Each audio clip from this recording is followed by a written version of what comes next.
right in. Okay, let's just rip the Band-Aid off and start with a serious reality check.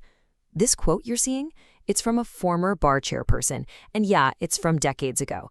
But here's the kicker. Experts say it still hits the nail on the head today. The brutal truth is that this exam, it doesn't just test what you know, it exposes how well you can actually communicate it. And that's where a lot of people stumble. 7%. Just let that sink in for a second. What is that? Well, that's the actual score one examinee got. It's a pretty stark reminder, isn't it? The stakes are incredibly high, and failure, well, it can be pretty spectacular. This is definitely not an exam you can just wing. So what's the real problem here? What's the core challenge? Because it's not just about memorizing every single provision in the code, right? If it were, more people would pass. No. The real test, the thing that separates those who pass from those who don't, is being able to effectively communicate what you know when you're under an insane amount of pressure. This is why your answer has to be what they call a total package. I love this analogy. Think about it like you're a chef trying to win a competition. You can have all the best ingredients in the world, right? But if you don't combine them skillfully and present the dish beautifully, you're not going to win. It's the whole package that impresses the judge, or in your case, the examiner. So what's in this total package? Well, it really boils down to something simple to remember. The 4 L's. You've got law, that's your knowledge. Language, how clearly you write. Logic, how you connect the law to the facts of the case. And finally, layout, just making it look clean and organized. The thing is, you can't skimp on any of these. You really need all 4. Okay, so how do you actually build this perfect answer every single time under pressure? You need a blueprint, a system. And here it is. It's a simple, repeatable 4-paragraph structure. Some people call it ASIC, others call it CLR, but the idea is the same. First, you state your answer. Boom, right at the top. Second, you give the legal basis. Third, you apply that law to the specific facts. And fourth, you wrap it all up with a conclusion. Let's look at how this works in a real example. Now look at this. This is what it looks like in action. It just demystifies the whole process, right? The answer starts with a direct, unambiguous no. Then it brings in the legal rule from the revised penal code. But here's the most important part, the application. This is where you connect the dots, showing why the rule applies to this specific situation. And then you just wrap it up with a conclusion that ties back to your first sentence. It's just so clean, so logical, and really, really powerful. And you gotta remember this piece of advice. It's a classic for a reason. An excellent bar answer is like a bikini. It needs to be long enough to cover all the important parts, but short enough to keep things interesting. What does that mean for you? It means conciseness is king. The 4-step structure is your framework, but you've got to respect the examiner's time.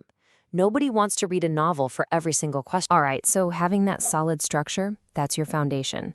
That gets you to good, but you're not just aiming for good, right? You want to stand out from the thousands of other people taking this exam. You need some polish.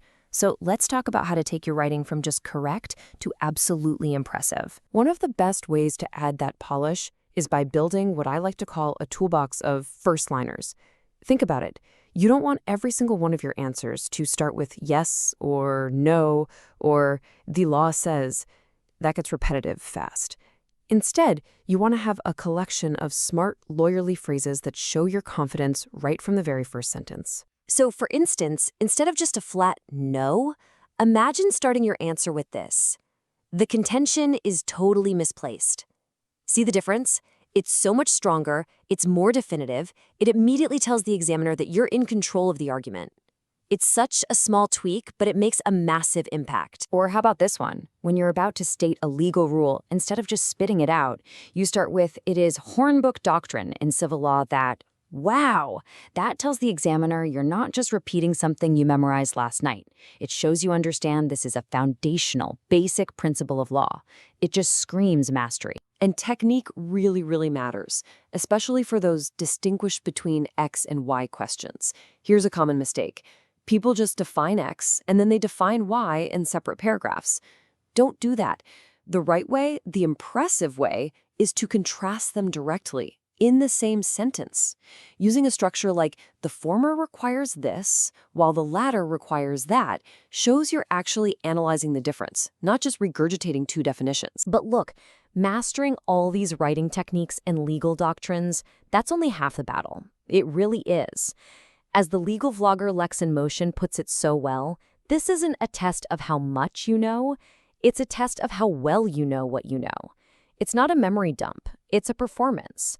And that performance is almost entirely a mental game. Which brings us to this crucial point. The pressure on exam day is just immense. And you're going to have to fight that little voice in your head, the one that tells you to second-guess yourself, the one that whispers that you're not good enough, the one that panics when you see a really tough question. Your biggest opponent in that room isn't the examiner. It's you. It's the doubt inside your own head. But, and this is so important, here's the flip side of that coin. While you might be your own worst enemy, you are also, without a doubt, your greatest ally. You have to be your own biggest cheerleader, because when you're in that exam room, there's no one else to lean on. It's just you, and only you can drag yourself across that finish line. So what does this all mean? It means that before you even walk into that testing center, you have one last mission. It's a personal one. You have to find peace with yourself. You have to forgive any mistakes you made during your review. You have to trust all the hard work you've put in. And you have to walk into that room truly, deeply believing that you are ready. And always remember why you started this whole crazy journey in the first place. This isn't just some academic hurdle you have to jump over. You've been chosen for this. You've been called to bring justice where there is none, to be a voice for people who don't have one. And this exam, it's simply the gateway.